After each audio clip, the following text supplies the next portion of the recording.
Madrasa in Nottingham, in Flintham, in Newark. This was in the 90s. We came to a building that was an old RAF building that had been deserted for 20 years. So we were now coming into this, and we were going to start using this as a madrasa. Now when we came there, one of our teachers, he said to us, he said, because we started off living in one corner, and we're going to slowly start using the rooms till the other side of the madrasa. Now this place had 120 rooms, yeah, and it had about 3 different halls, massive. We had an east wing, a west wing, a middle sort of part, and we were in the east wing, and we were just staying just in a few rooms. We were talking about literally about 7 or 8 rooms. And teachers said, they said, don't go to the west side of the building. I'm telling you, you know, as young people, you dare yourselves, right? Yeah. So we said, come on, let's dare to go over there, right? So we were young, and we went into the west side in broad daylight, 12 o'clock. I'm telling you, it was spooky at 12 o'clock. Forget 12 in the night.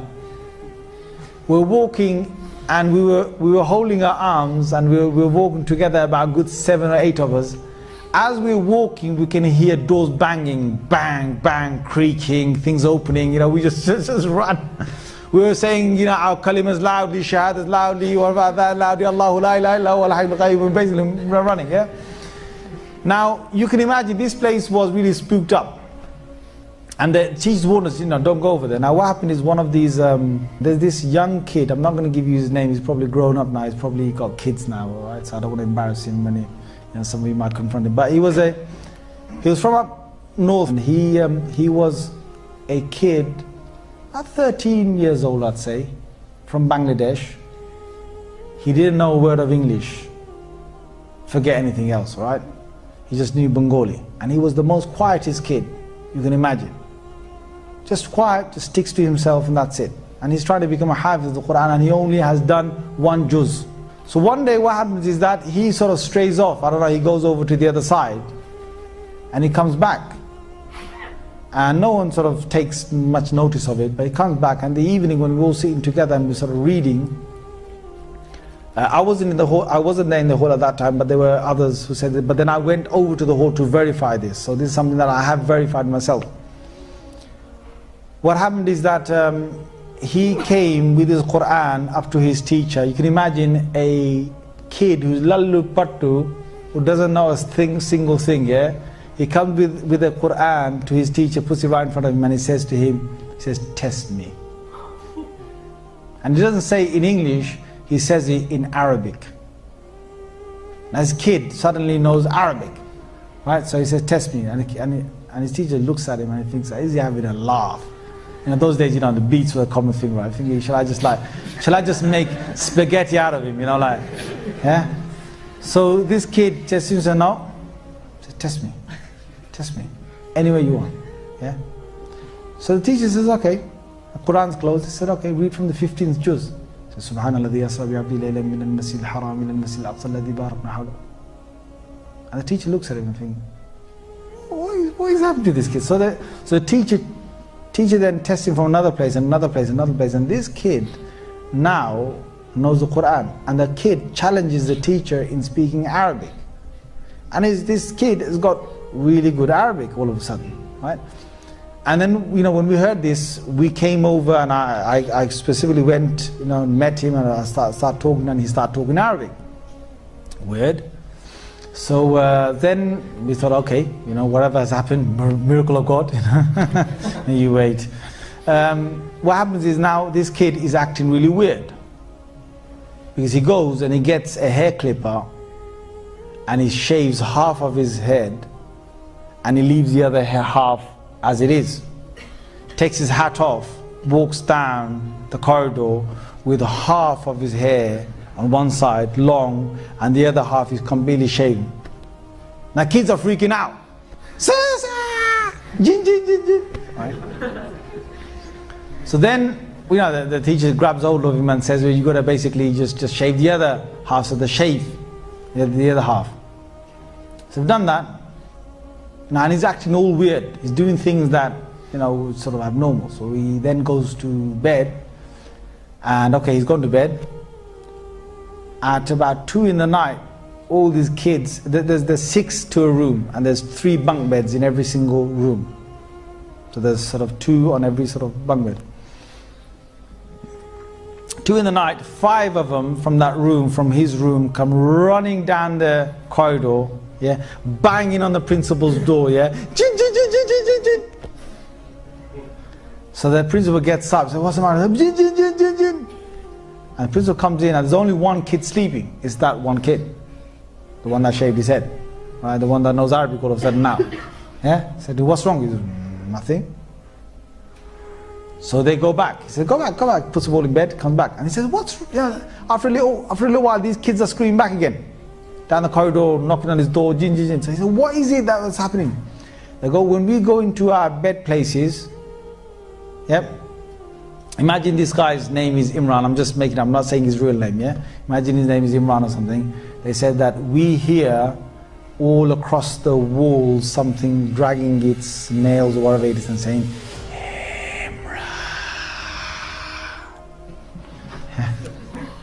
so basically they just obviously leapt out of their beds, yeah, came straight to the principal. Now this went on all night, yeah.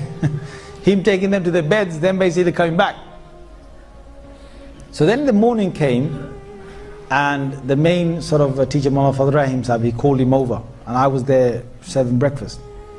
Now what's common is in exorcism is that you would recite something, and when you recite it, you're able to, when you recite something, some part of the Quran, then the jinn gets affected because they can't stand the Quran, and then they will like leave, or they will beg to leave. In this case, this jinn was a believing jinn, and this jinn was a hafiz of the Quran, and this jinn knew Arabic. So when the teacher was reciting something on, and trying to recite something to blow on it, the jinn inside this human being was reciting the adverse ayah to break the effect of that. It was not any common jinn that was in here, and I'm sitting there watching this. So the shaykh is reciting, and this jinn is undoing whatever recitation he's doing. And it was, the shaykh said, "Inna alladhina fatanu al-mu'mina wal-musliman lam yatubu falahum adhabu jahannam wa lahum adhabu al-hariq." And this other jinn from inside will recite something else. So it's undoing whatever the shaykh was saying. So after a while, when the students sort of left the room, I asked the shaykh confirmed that this is what he's doing. And then the shaykh said that the only way to actually get rid of the influence is to take this young boy back to his hometown and to leave him there for 1 month. He said the reason why this has happened, and these guys, I'm saying this, that you won't believe in this unless you deal with this. There are certain things that you will not believe in unless you deal with it. So if you've got unbelief in anything I'm saying to you that I'm making Allah witness, whatever I saw, I'm just telling you. You just need to start witnessing some of this yourself, and you start believing in it. So the shaykh himself was able to witness some jinns. And he witnessed a whole group and a family of jinns that had traveled from outside and stayed in that west wing for a month. And he had this feeling that they were there only for 1 month. So he said, if this young boy goes to his hometown, then whatever jinn is, he said there's a young jinn inside him who's a hafiz of the Quran. And if he stays in his hometown, the boy stays in his hometown, then the jinn will automatically leave because his family are leaving this west wing after a month. So we took him home, and as we were taking him, my God, I was sitting next to him on his left hand side in a car. He was right in the middle. He wanted to, he was going to open the door when we were going 70 miles an hour. He reached to open the back door, the car door. And the teacher stopped him, and the teacher gave him a good shouting. And then he basically stayed there until we got to the place. We left him in his home for 1 month. After 1 month he came back, and he was the same docile kid you knew. Looked down while he walked. Never knew a word of English or Arabic, and only knew 1 juz of the Quran. قل أوحي إلي أنه استمع نفر من الجن فقالوا إنا سمعنا قرآنا عجبا يهدي إلى الرشد فآمنا به ولن نشرك بربنا